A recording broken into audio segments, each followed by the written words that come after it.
मुंबई ते कोकण विजयदुर्गा दरम्यानची बहुप्रतीक्षित रो रो सेवा दिनांक 1 मार्च 2026 पासून सुरू होत आहे।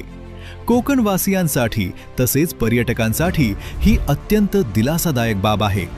भाऊचा धक्का मुंबई येथून सुटणारी ही आधुनिक रो रो बोट अवघ्या 6 ते 7 तासात विजयदुर्ग येथे पोहोचणार आहे।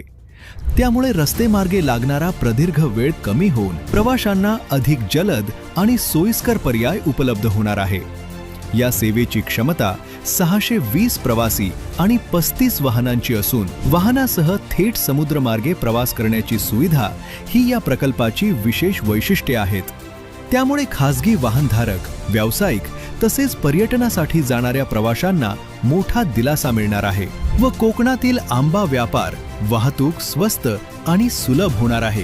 शिवाय कोकणचा सुंदर निसर्गरम्य समुद्र किनारा अनुभवण्याची ही सर्वोत्तम संधी पर्यटकांना मिळणार आहे। समुद्रमार्गे सुरक्षित, आधुनिक आणि वेळेची बचत करणारी ही रो रो सेवा मुंबई आणि कोकणला जोडणारा एक दुवा बनणार असून या सेवेमुळे कोकणाच्या सर्वांगीण प्रगतीसाठी नवी दिशा मिळेल यात शंका नाही।